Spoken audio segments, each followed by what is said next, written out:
Hola chicos, ¿cómo están? Bienvenidos a la práctica de trazos auxiliares. En esta práctica vamos a ver 15 ejercicios sobre cómo hacer movimientos, trazos o aprovechar triángulos isósceles o equiláteros para encontrar la solución de un problema. Los trazos auxiliares son realmente apasionantes, así que vamos a ir encontrando poco a poco distintas maneras en cómo trabajar con ellos. Naturalmente iremos de menos a más, ejercicios fáciles, hasta ir incrementando considerablemente el nivel de dificultad de los problemas, pero siempre tomando en cuenta que estamos construyendo el tema, es decir, buscando que no hayan vacíos teóricos y tampoco prácticos para poder enfrentar los ejercicios más complicados, ya teniendo una experiencia en resolución de ejercicios sencillos, ¿ok? Así que vamos con nuestro primer trazo. Voy a poner por aquí la teoría, que es sencilla. El primer trazo es aquel que se hace en un triángulo especial. Naturalmente hay infinitos triángulos, ¿no? Hay infinitos triángulos, pero de todos los triángulos hay algunos triángulos que tienen la siguiente característica, a los cuales yo les llamo especiales. ¿Okay? Hay muchos triángulos especiales. Uno de ellos es el que tiene un ángulo que es el doble del otro. Naturalmente 2 alfa es el doble de alfa. Entonces este triángulo presenta un ángulo que es el doble del otro. ¿Ok? Siempre y cuando ese ángulo no exceda... o sea, sea menor que 45 grados, vamos a poder realizar un trazo interesante, ¿ya? Vamos a ver lo siguiente, chicos. Siempre podemos llevar a cabo el siguiente trazo. Siempre que tengamos estas características, 2 alfa y alfa, que por cierto son las características que tenemos en este triángulo en el problema, ¿cierto? Si identificamos este triángulo, tiene las mismas características que él, entonces se va a poder realizar el siguiente trazo. Se toma el vértice que está libre, por decirlo así, ¿no? El tercer vértice, no el que contiene a los ángulos, sino el tercer vértice. Y se traza una seriana interna. Naturalmente, las líneas que van hacia el interior del triángulo son infinitas, ¿no? Desde este punto se puede trazar una línea aquí, a otro punto, a otro punto. Son infinitas posibilidades. Pero de todas las posibilidades, hay una de ellas, que es esta. Voy a ponerle un nombre, ¿ok? La que estoy remarcando. AM. La línea AM, hay una seriana que al trazarla forma el mismo ángulo que él. Si él es 2 alfa, él también es 2 alfa. Con eso ya hemos solucionado gran parte del problema. ¿Por qué? Porque naturalmente el triángulo, voy a ponerle un nombre aquí, AMB, al tener dos ángulos iguales es isósceles. Por lo tanto, si frente a 2 alfa le ponemos bolita, frente a 2 alfa aquí también será bolita. Luego de completar ángulos, se obtiene otro triángulo isósceles. ¿Por qué?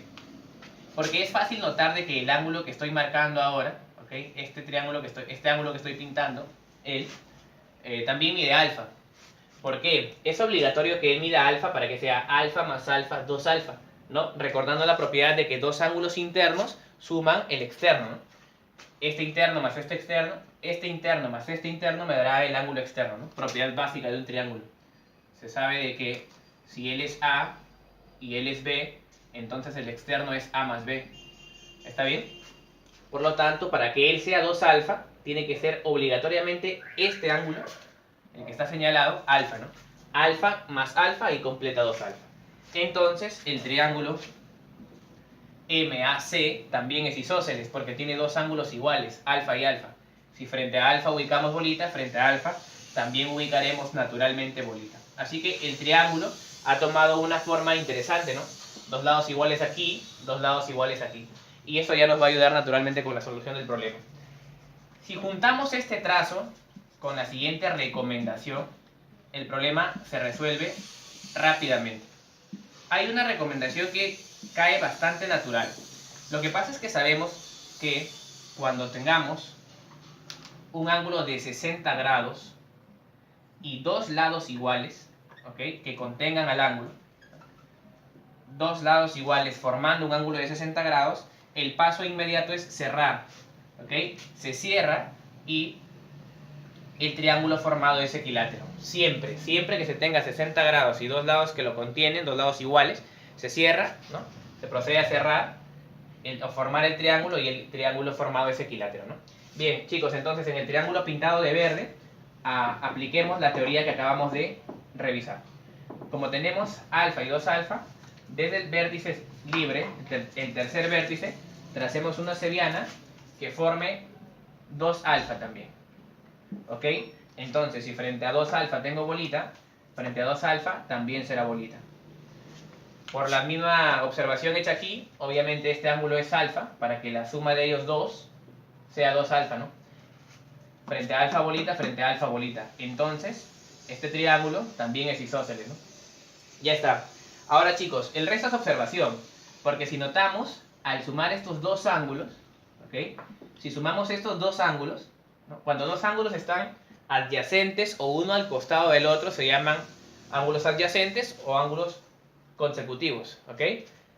Bien, entonces estos dos ángulos suman 60 grados, ¿ya? Suman 60 grados, es claro, ¿no?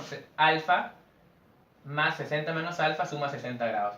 Y entonces podemos notar de que tenemos 60 grados, voy a ponerlo aquí de verde para que se parezca un poco más, 60 grados y dos lados iguales. 60 grados y dos lados iguales. Entonces, procedemos inmediatamente a cerrar la figura, ¿no? Cerramos y se forma un triángulo que de hecho es equilátero. Entonces, vamos a volver a cerrar. Parece que salió un poco chueca la línea. Ahí está. Ya tenemos ahí cerrado el triángulo. Entonces, si eres bolita y bolita, entonces este lado de aquí también es bolita. Vamos a ponerle 3 bolitas, a ver, para que se note un poco más la estructura, ¿ok? Para que se note un poco más cuál es el lado. ¿Ya? Lo que pasa es que cuando va una sola bolita y hay líneas cruzadas, no se sabe cuál de ellas es, ¿no? Pero cuando hay 3 bolitas ya naturalmente indica que es todo esto, ¿no? Y como a bolita lo hemos cambiado por 3 bolitas, a todo le vamos a poner 3 bolitas, ¿no? Inicialmente era bolita nada más, pero le acabo de cambiar por 3 bolitas para que se note mejor. Ok, chicos, ya está.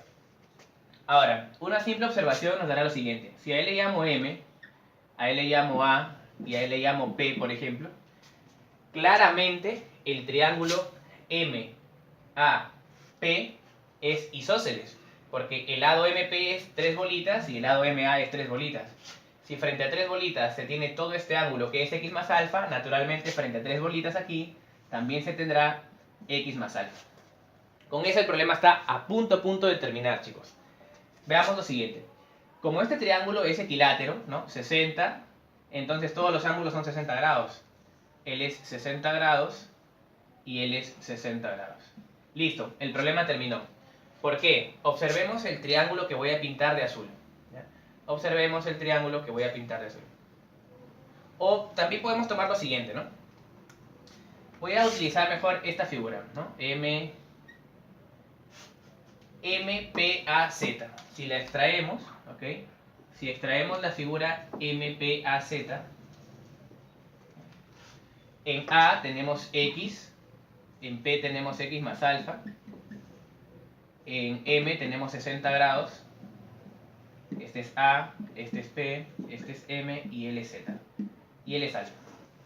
Chicos, claramente, miren, MPAZ. MPAZ forma la famosa mariposa, ¿no? Entonces MPAZ forma la mariposa. En A hay X, en P es X más alfa, en M es 60 grados y en Z es alfa. Se sabe por propiedad que en una figura así, ¿no? Cuando tenemos una figura de este tipo, si L es A, L es B, L es C y L es D, en esta mariposa se cumple que la suma en esta ala, que es A más B, la suma de los ángulos en esta ala, es la misma que en la otra ala, C más D. Así que A más B es igual a C más D. Por lo tanto aquí 60 más alfa es igual a X más X, 2X más alfa.